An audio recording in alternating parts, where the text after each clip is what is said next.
Pertanyaan menarik. Pertanyaan pertama, Ustadz, bagaimana pernyataan sebagian orang bahwasanya hal-hal yang diislamisasikan sekarang ini merupakan hasil sebuah ijtihad agar manusia tidak jauh dari Islam sama sekali di zaman ini? Menarik. Hasil ijtihad.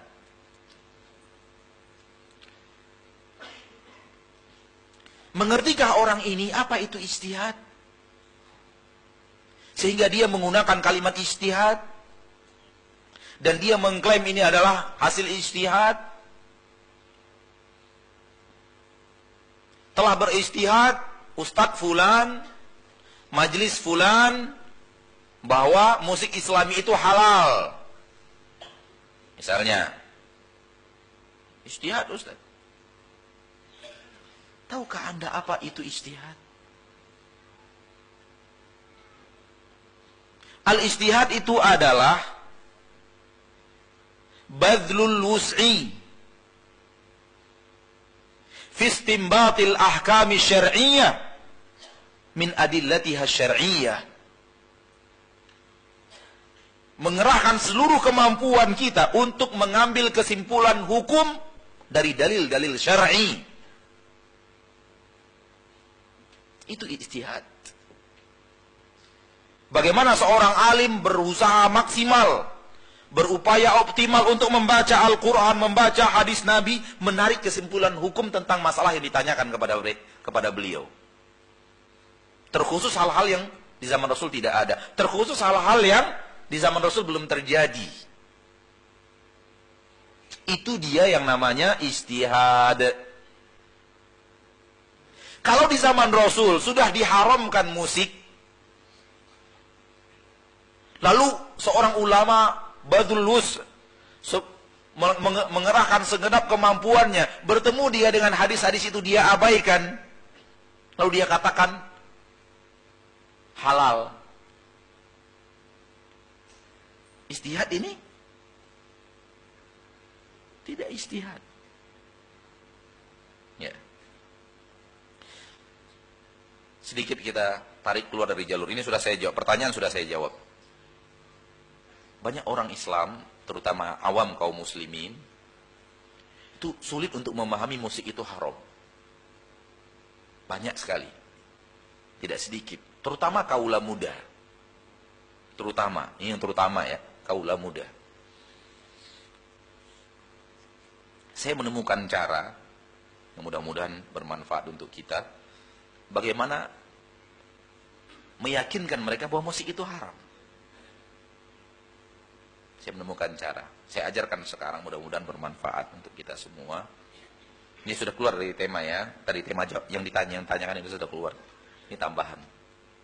Saya sering berhadapan dengan pemuda-pemuda, anak-anak muda, kadang-kadang juga jemaah tua yang bertanya tentang musik.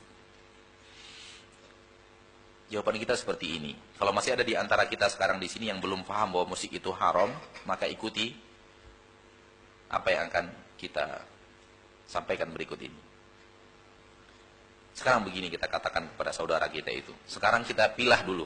Kita pilah dulu musik yang ada di Indonesia ini, yang kita dengar setiap hari, kita dengar di pasar, kita dengar di tempat berbelanja, mal dan semacamnya, kita dengar di angkot, kita dengar di rumah-rumah umat Islam.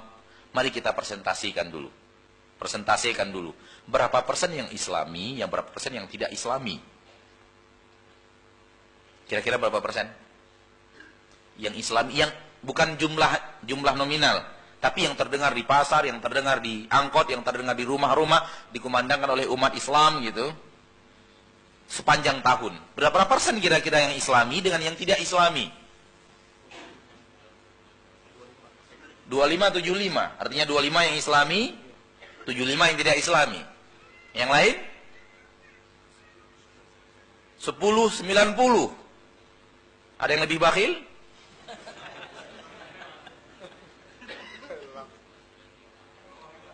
595.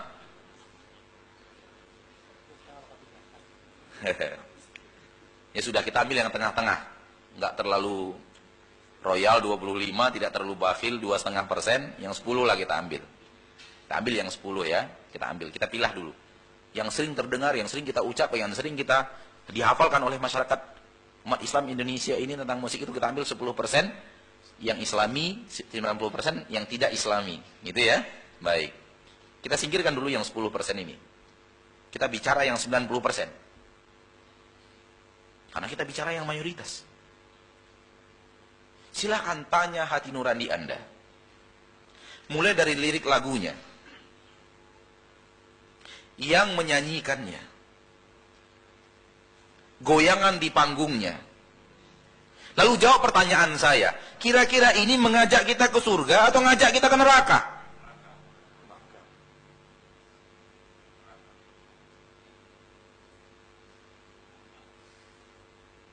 Jawab sendiri.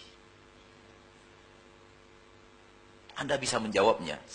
Seminim apapun ilmu agama Anda bisa menjawabnya. Yakin. Lihat lirik lagunya, lihat yang bawakannya, lihat penari latarnya, lalu jawab, apakah ini akan mengajak kita ke surga atau mengajak kita ke neraka? Hanya dua tempat, mengajak kita ke surga atau mengajak kita ke neraka, nggak ada tempat lain. Subhanallah, mati kutu. Gak ada seorang pun sampai sekarang ini, ketika ini kita sampaikan kepada mereka, tak ada seorang pun yang berani mengatakan mengajak ke surga. Tak seorang pun yang berani. Namun yang Islami bagaimana Ustaz? Tunggu dulu tuh. Kosek, sebentar. Sebentar. Kita tidak bicara 10 dulu, karena yang Anda lakukan itu yang 90 ini. Yang dilakukan umat Islam Indonesia itu yang banyak kita terjebak di dalam 10 ini. 90 ini kita bicara 90 dulu. Jangan mau dibawa ke 10 dulu. Karena 10 itu sarana untuk balik lagi menghalalkan yang 90. Kita bicara yang 90 ini. Membawa kita ke neraka atau membawa ke surga? Ke neraka. Haram? Anda yang menjawab haram? Haram Ustaz. Ya udah, sepakat kita haram. Lalu yang 10 bagaimana? Rasul tidak amalkan, jangan kita amalkan. Udah selesai. Ya, cukup.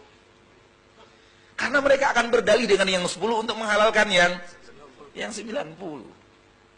Ya, Rasul tidak pernah melakukan. Ya udah, tinggalkan. Jangan terlalu dibahas. Namun sepakat mereka untuk ketika ditanya seperti ini, mereka sepakat untuk mengatakan jalan ke neraka. Liriknya masalah hubungan cinta sebelum pernikahan, ya kan? Penyanyinya perempuan, buka aurat dengan goyangan, belum lagi penari latarnya, belum lagi orang-orang yang di sekitarnya, belum lagi umat yang berkumpul tidak sholat zuhur, tidak sholat maghrib.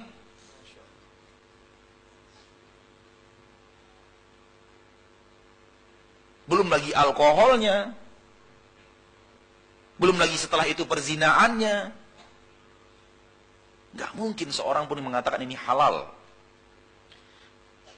Lalu ada sebagian ustadz mengatakan gak ada masalah. Itu hanya hiburan. Ya, hiburan syahwat. Hiburan syaitan. Setuju kita itu hiburan. Tapi hiburan syaitan. Untuk syahwat kita. Wallahu a'lam.